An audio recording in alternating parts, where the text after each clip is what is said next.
State news 71 में आप सभी का स्वागत है। सढौरा के मनोकामना मंदिर स्थित साईं मंदिर परिसर में शिव महापुराण कथा चल रही है, जिसमें राष्ट्रीय बाल संत पुष्प मुरारी बापू द्वारा शिव जी की महिमा का गुणगान गाया जा रहा है। साथ ही भजन संकीर्तन भी उनके द्वारा संगीतमय तरीके से किया जाता है।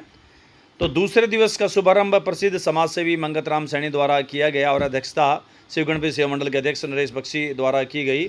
मौके पर अनेकों गणमान्य लोग थे। तो आइए चलते हैं साईं मंदिर परिसर में और दूसरे दिवस शुभारंभ की कार्रवाई एवं कथा में गाए गए भजनों का आनंद लेते हैं।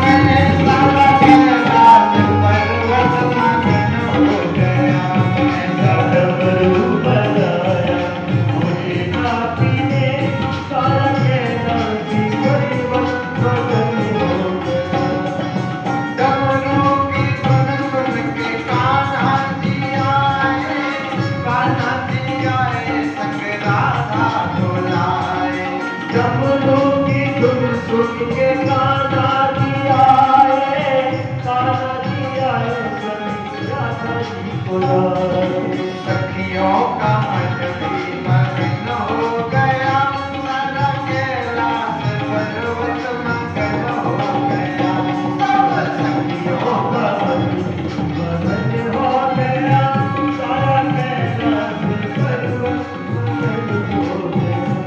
ऐसा डमरू बजाया भोलेनाथ ने, सारा कैलाश पर्वत मगन हो गया। ऐसा डमरू बजाया भोलेनाथ ने, सारा कैलाश पर्वत मगन हो, सारा कैलाश पर्वत मगन हो गया। सारा कैलाश पर्वत मगन हो गया, सारा कैलाश पर्वत मगन हो गया।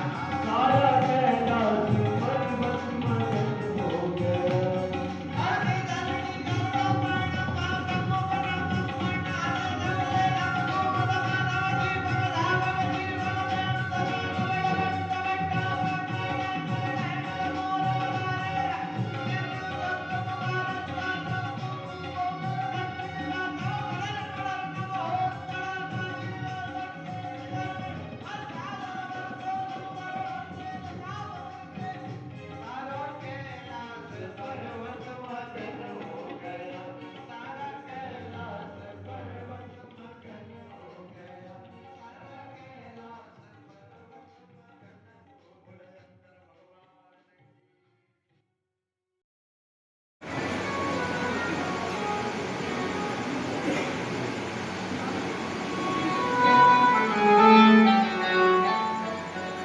आप सबके तरफ से ही होता है एक प्रकार से।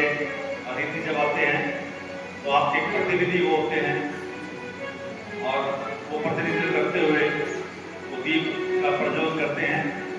और दीप जलाना हमारी संस्कृति में सबसे शुभ होता है। एक संदेश भी मिलता है कि शुभ कार्य में दीप जलाना चाहिए, दीप बुझाना नहीं चाहिए। बच्चे का जन्मदिन हो, एनिवर्सरी हो, तो दीप जलाने की रस्म जो है उसको करना चाहिए।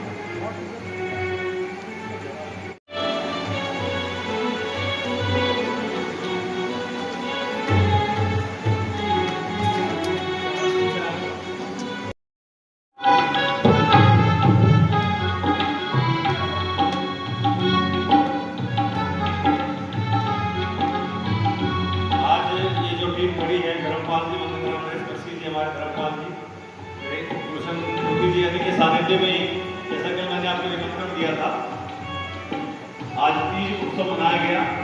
प्रत्येक सनातनी उत्सव, सनातन धर्म का जो भी उत्सव छोटा है बड़ा होगा, वो पार्क के श्री 11 के हनुमान मंदिर परिसर में जरूर मनाया जाएगा। और पिछली बार आपको याद होगा कृष्ण जन्माष्टमी अगर आप पार्क में आए होंगे, और उससे भी बढ़कर इस बार कृष्ण जन्माष्टमी रात्रि को मनाई जाएगी। बहुत बढ़िया, बड़े बड़े कलाकारों से युक्त झांकियाँ, सुंदर झांकियाँ होंगी। और उससे अगले दिन नंद महोत्सव मनाया गया। कृष्ण जी का जन्म हो गया, उसके अगले दिन नंद की प्रसाद का वितरण होगा। तो 15 तारीख को श्री कृष्ण जन्माष्टमी, 16 तारीख को नंद महोत्सव है। उससे पूर्व जिस दिन रक्षाबंधन है, राष्ट्र रक्षा का भी संकल्प हम लोग लेंगे। तो जैसे मैंने बताया कि हर छोटे बड़े आयोजन को अपने सनातन हिंदू धर्म के आयोजन को पार्क में बनाने के लिए हमने श्री 11 हनुमान मंदिर जो है उसका निर्माण किया है। तो आप जरूर उसमें आए, जुड़े और देखें किस प्रकार के अच्छे अच्छे आयोजन अपने सनातन के लिए होते हैं। और बच्चों की क्लास भी रविवार को 5:30-6 बजे रविवार को लगती है। छोटे छोटे बच्चों की क्लास जो 10वीं 12वीं तक हैं, 6ठी क्लास 4थी क्लास से लेकर बच्चों को अपने संस्कृति ज्ञान देते हैं। तो मैं चाहूँगा कि मंदिर राम शरण जी आए और महाराज शरण जी को पहले एक बार दे रहा। चलिए जी, बहुत बहुत धन्यवाद। आइए मंदिर राम जी, 2 शब्दों से पवित्र स्थल पर विराजमान हमारे परम आदरणीय व्यासपीठ पर विराजे आदरणीय बापू पुष्प मुरारी जी और इन्हीं के जो कि यहाँ हर वर्ष तकरीबन हर वर्ष संत पूरी मंडली लेके आते हैं, वो हैं हमारे राजेंद्र प्रसाद जी। इन सभी के चरणों में मैं नमन करता हूँ। और इतनी सुंदर कथा मैं पहले भी कहता हूँ कि आपने सढौरा में तो कभी सुनी नहीं होगी। और सबसे बड़ी हमारी खुशकिस्मती की ये बात है कि हमारे राजेंद्र प्रसाद जी हर वर्ष आपको अलग अलग से, कभी रामायण, कभी महादेव जी की कथा जैसे अब हो रही है, हर तरह से जितने भी हमारे पवित्र ग्रंथ हैं उनकी कथाएं आपको सुनवाते हैं। आपको भी पता है कि टीवी में आप देखते हैं लोग कथावाचकों को बहुत सारे पैसे देके, लाखों रुपए देके बुलाते हैं। और हमारे आदरणीय मुरारी बापू जी निःशुल्क आप सबसे कुछ नहीं लेते, केवल इसलिए आते हैं कि आपको अपने धर्म का प्रचार प्रसार सुनाएं, ताकि आप अपने धर्म से भटके नहीं।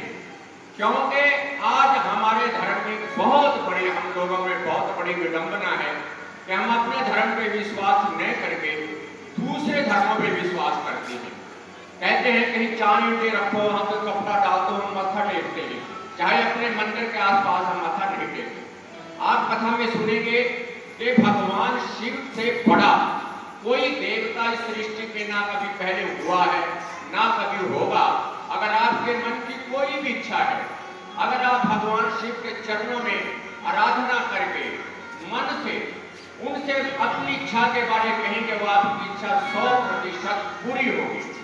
कथा में यही बताया जाएगा कि जिन्होंने आजीवन के वरदान मांगे, अमरत्व के वरदान मांगे, पुत्र के वरदान मांगे, भगवान शिव ने सभी को दिए। तो मैं अंत में फिर हमारी संत मंडली का धन्यवाद करता हूं और आपसे एक प्रार्थना जरूर करता हूं कि देखिए इतने महान संत आपको कथा सुनाने आए हैं और संख्या बहुत कम है, तो आप अपने अड़ोस पड़ोस में अपने रिश्तेदारों को और अपने बच्चों को, खासकर लड़कियों को कथा में जरूर लेके आए, क्योंकि आज जरूरत है हमें संस्कारों की। हमारी शिक्षा पद्धति कुछ और तरह की हो गई है। पहले भी जब हम छोटे थे, हमारी दादी माँ, हमारी माता जी कथा में उंगली पकड़ के जरूर लेके आती थी, और शायद उसी का आज असर है कि हमें कथा बहुत अच्छी लगती है। हमारे शर्मा जी हैं, मुझे पता है इनकी माता जी भी हमारे बिजली घर के पास रहती थी। ये सभी जो बुजुर्ग औरतें थी सभी कथाओं में आती थी, भजन कीर्तन किया करती थी। शाम को सभी औरतें इकट्ठी हो गए भजन भगवान का गुणगान किया करते थे और हम छोटे छोटे बच्चों को सुना करते थे। तो मैं आप सभी से निवेदन करूंगा कि आप अपने बच्चों को जरूर लेके आएं, और जिनको कथा के बारे में नहीं पता, क्योंकि बहुत से लोग हैं, आज मैं अपनी एक तरफ सड़क की तरफ बात कर रहा था, वो कह रहे हमें पता नहीं, तो सबको बताएं कि ये कथा चल रही है और 7 दिन में समाप्त हो जाएगी। जब उनको पता लगेगा वो पछताएंगे। तो मेरी आप सभी से निवेदन है कि आप इस कथा में अपना पूर्ण सहयोग करें, क्योंकि हमारे राजेंद्र प्रसाद जी उस दिन मुझे बता रहे थे कि ये ऐसी पवित्र स्थली है मनोकामना की, जो भी इन्होंने यहाँ से मांगा इनको मिला। इन्होंने गौशाला की मांग की, भगवान से आज एक प्लाट किया शायद उसमें गौशाला बनाएंगे, मंदिर की मांग की, वो बन गया। बहुत सी बातें हमें श्री राजेंद्र प्रसाद जी ने बताई, जब इनकी मांग यहाँ पूरी हो रही है तो आपकी क्यों नहीं होगी। तो आप इस कार्य में सहयोग कीजिए, क्योंकि उन्होंने बताया कि गौशाला का निर्माण ये करेंगे, उसमें आपकी आहुति पड़े, वो बहुत जरूरी है। आप पुण्य के भागी होंगे, आपकी भगवान सब इच्छाएं पूरी करेंगे। और मैं संत मंडली से प्रार्थना करता हूँ कि इस शहर पर इसी प्रकार से अपनी कृपा बनाए रखें, ताकि हमें मुफ्त में भगवान का गुणगान सुनने को मिले। बोलो